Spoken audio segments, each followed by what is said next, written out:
अच्छा, जरा एक तस्वीर सोचिए। साल है 1963।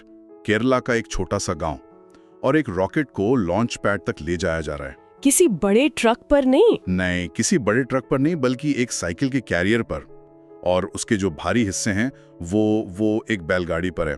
हाँ, ये तस्वीरें आज भी देखने को मिलती हैं। ये कोई पुरानी फिल्म का सीन नहीं है, ये हकीकत थी भारत के पहले रॉकेट लॉन्च की। और आज देखिए, वही देश चांद के साउथ पोल पर उतरने वाला दुनिया का पहला देश है और अब तो अपने एस्ट्रोनॉट्स को स्पेस में भेजने की तैयारी कर रहा है। ये जो सफर है ना, साइकिल से लेकर चांद तक का, ये सिर्फ कुछ दशकों की कहानी नहीं है। ये एक सोच की कहानी है, एक जिद की कहानी। बिल्कुल। और आज हम इसी अविश्वसनीय सफर की गहराई में उतरेंगे। हमारे पास इसरो की रिपोर्ट्स हैं, मिशन का डेटा है, जिनकी मदद से हम भारत की स्पेस कहानी के अहम पड़ावों को समझेंगे। हाँ, वो कौन से पल थे, वो कौन सी सोच थी जिसने बैलगाड़ी से शुरुआत करने वाले देश को गगनयान के सपने तक पहुंचा दिया। तो चलिए शुरू करते हैं। इस पूरी कहानी का जो डीएनए है वो एक ही इंसान की सोच में छिपा है, डॉक्टर विक्रम साराभाई, भारत के अंतरिक्ष कार्यक्रम के जनक। बिल्कुल। आज जब हम स्पेस रेस की बात करते हैं तो हमारे दिमाग में फौरन अमेरिका और सोवियत संघ की होड़ आती है ना? हाँ, कौन पहले चांद पर पहुंचेगा। लेकिन साराभाई की सोच वो बिल्कुल अलग थी। उनका एक बहुत मशहूर कोट है कि मतलब हमारा मकसद चांद या ग्रहों की खोज में अमीर देशों से होड़ लगाना नहीं है, लेकिन अगर हमें अपने लोगों की असली समस्याओं को हल करना है तो हमें अंतरिक्ष के इस्तेमाल में किसी से भी पीछे नहीं रहना चाहिए। ये तो पूरी तरह से उल्टा नजरिया। मतलब वो स्पेस को एक रेस की तरह नहीं बल्कि एक टूल की तरह देख रहे थे। एग्जैक्टली, एक औजार जो आम भारतीय की जिंदगी बेहतर बना सके।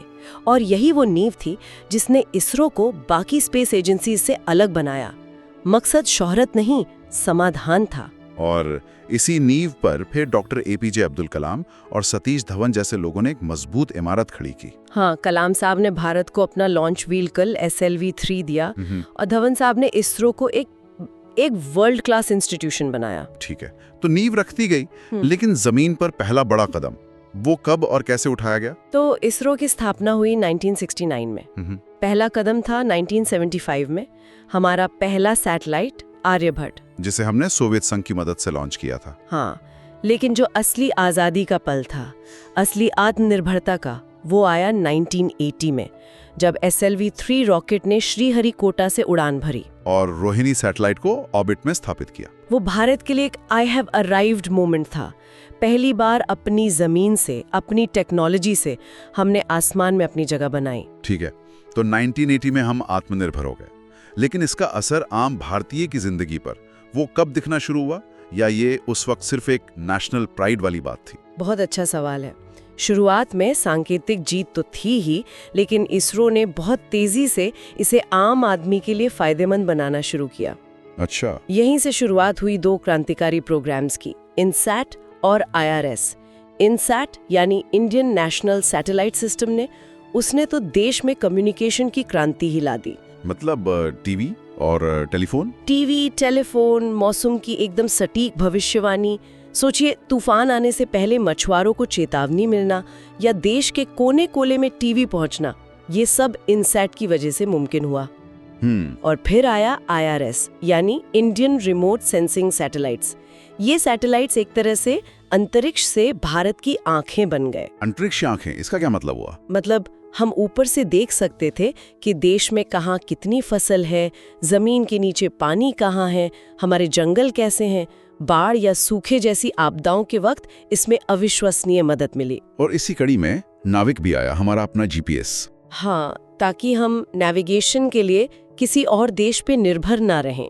ये सब सीधे तौर पर आम लोगों की जिंदगी से जुड़ा था। लेकिन इन सब के बीच एक बहुत बड़ी तकनीकी दीवार भी तो आई थी, क्रायोजेनिक इंजन की।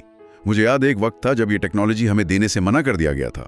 हाँ, और वो कहानी इसरो के चरित्र को दिखाती है। भारी सैटेलाइट्स को जियोस्टेशनरी ऑर्बिट में भेजने के लिए आपको क्रायोजेनिक इंजन चाहिए, जो सुपर कूल्ड फ्यूल पर चलता है। बहुत मुश्किल टेक्नोलॉजी है, बहुत ज्यादा। और जब रूस ने अमेरिका के दबाव में आकर हमें ये टेक्नोलॉजी देने से मना कर दिया, तो हमारे पास दो ही रास्ते थे, या तो हार मान लें या खुद बनाएं? और हमने दूसरा रास्ता चुना। हमने दूसरा रास्ता चुना। इसरो के वैज्ञानिकों ने इसे एक चुनौती की तरह लिया और सालों की मेहनत के बाद भारत ने अपना क्रायोजेनिक इंजन बना लिया। ये दुनिया को एक संदेश था। बिल्कुल, ये संदेश था कि आप हमें टेक्नोलॉजी देने से मना करेंगे तो हम अपनी बना लेंगे और शायद आपसे बेहतर बना लेंगे। इसी इंजन ने GSLV रॉकेट को वो ताकत दी। तो क्रायोजेनिक इंजन में महारत हासिल करना एक बात थी, लेकिन इस नई ताकत का इस्तेमाल करके पृथ्वी से बाहर निकलकर किसी और दुनिया तक पहुंचना, वो एक बिल्कुल अलग स्तर की चुनौती थी और भारत ने अपनी नजरें चांद पर टिका दी। चंद्रयान 1 2008। बिल्कुल, चंद्रयान 1। दुनिया भर की स्पेस एजेंसियां चांद पर जा चुकी थीं, तो सवाल ये था कि भारत वहां जाकर नया क्या करेगा। और चंद्रयान 1 ने इसका ऐसा जवाब दिया कि दुनिया हैरान रह गई। उसने चांद पर पानी के मॉलिक्यूल्स की मौजूदगी को कंफर्म किया। ये एक ग्लोबल खोज थी। इसने तो चांद के बारे में सारी धारणा ही बदल दी।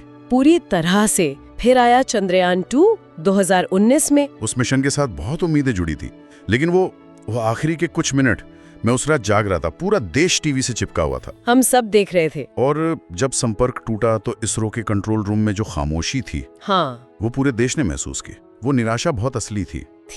लेकिन अगले ही दिन जो बयान आया, उसने उस निराशा को एक सेकंड में दृढ़ संकल्प में बदल दिया। उन्होंने कहा कि ये विफलता नहीं है, हम इससे सीखेंगे। हाँ, इसे लर्निंग माइलस्टोन कहा गया। बिल्कुल। लैंडर से मिले आखिरी पलों के डेटा का इंच विश्लेषण किया गया। क्या गलत हुआ, क्यों हुआ। इसी लर्निंग ने चंद्रयान 3 की नींव रखी। और वो नींव कितनी मजबूत थी, ये दुनिया ने 23 अगस्त 2023 को देखा।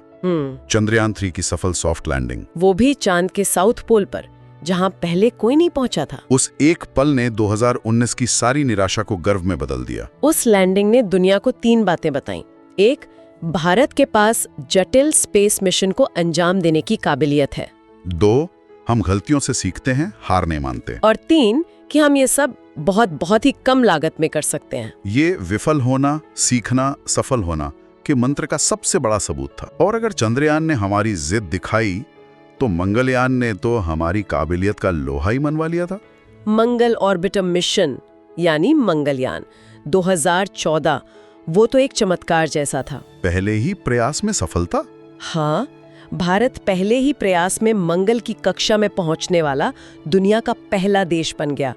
अमेरिका, रूस, यूरोप, कोई भी ये पहली बार में नहीं कर पाया था। और इसकी लागत, जो बात मुझे हमेशा हैरान करती है, वो है इसकी कॉस्ट। सिर्फ 450 करोड़ रुपए। हाँ, हॉलीवुड की फिल्म ग्रेविटी का बजट इससे ज्यादा था। ये कैसे मुमकिन हुआ? क्या हमारे वैज्ञानिक कोई जादू करते हैं? जादूगरी नहीं, इसे कहते हैं फ्रूगल इंजीनियरिंग। ये सिर्फ पैसे बचाने के बारे में नहीं है, ये एक पूरी सोच है। डिजाइन को सिंपल रखना, स्वदेशी कंपोनेंट्स का इस्तेमाल करना। अच्छा। और हर पुर्जे से कई काम लेना।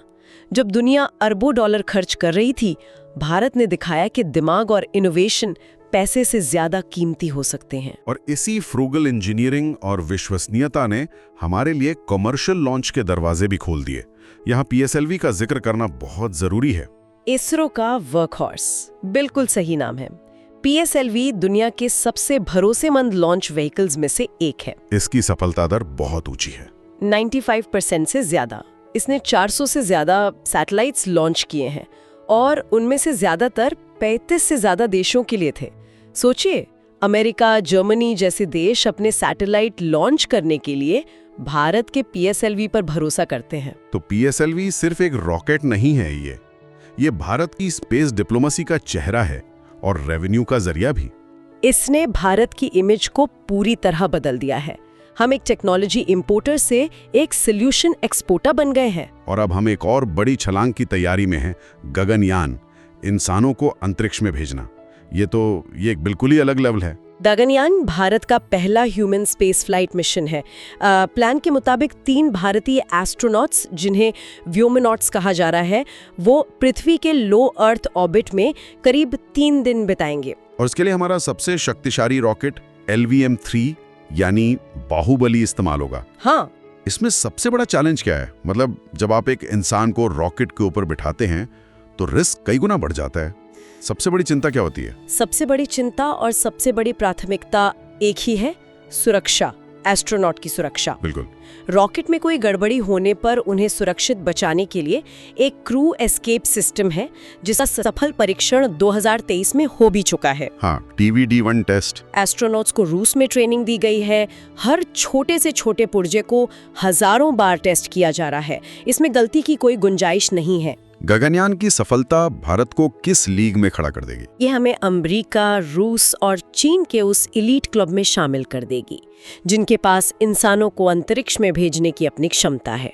ये सिर्फ एक तकनीकी मील का पत्थर नहीं होगा, ये भारत के युवाओं की एक पूरी पीढ़ी को प्रेरित करेगा। अच्छा, ये सब तो इसरो की उपलब्धियां हैं, लेकिन अब तो भारत के स्पेस सेक्टर का दरवाजा प्राइवेट कंपनियों के लिए भी खुल रहा है। स्काई रूट, अग्निकुल जैसे स्टार्टअप्स की बात हो रही है। हाँ, और इसे कंपटीशन के बजाय एक साझेदारी के तौर पर देखा जा रहा है। सरकार ने आइन स्पेस जैसी एजेंसी बनाई है, जो प्राइवेट कंपनियों और इसरो के बीच एक पुल का काम करती है। आइडिया ये है कि रूटीन काम जैसे सैटेलाइट बनाना और लॉन्च करना वो प्राइवेट कंपनियां करें और इसरो अपना ध्यान बड़े मुश्किल मिशनों पर लगाए। डीप स्पेस एक्सप्लोरेशन जैसे मिशनों पर। बिल्कुल, इससे एक पूरा नया इकोसिस्टम तैयार हो जाएगा। अनुमान है कि भारत की स्पेस इकोनॉमी, जो आज करीब $13 बिलियन की है, वो 2040 तक $40 बिलियन तक पहुंच सकती है। ये तो बहुत बड़ी ग्रोथ है। स्पेस अब सिर्फ साइंस नहीं है, ये इकोनॉमी, डिप्लोमेसी और नेशनल सिक्योरिटी का एक बहुत जरूरी हिस्सा बन चुका है। ये सब सुनने में बहुत शानदार लगता है, लेकिन आगे की राह में चुनौतियां भी तो होंगी। चुनौतियां हमेशा रहती हैं। सबसे पहली है फंडिंग। स्पेस मिशंस महंगे होते हैं। दूसरी है बढ़ती ग्लोबल कंपटीशन, स्पेसएक्स जैसी कंपनियों से। हाँ, इसके अलावा अंतरिक्ष में बढ़ता कचरा यानी स्पेस डिब्रीज एक बहुत बड़ा खतरा है।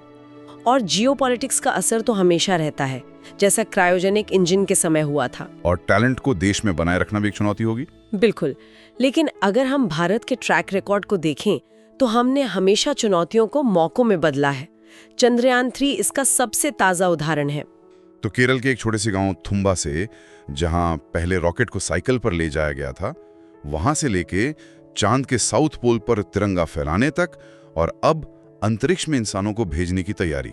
ये सपनों के हकीकत में बदलने की कहानी है। हाँ, बहुत अच्छी तरह से कहा। भारत सिर्फ अंतरिक्ष की खोज नहीं कर रहा है, भारत अंतरिक्ष के इतिहास में अपनी जगह बना रहा है। We aren't just exploring space, we are owning our place in space history.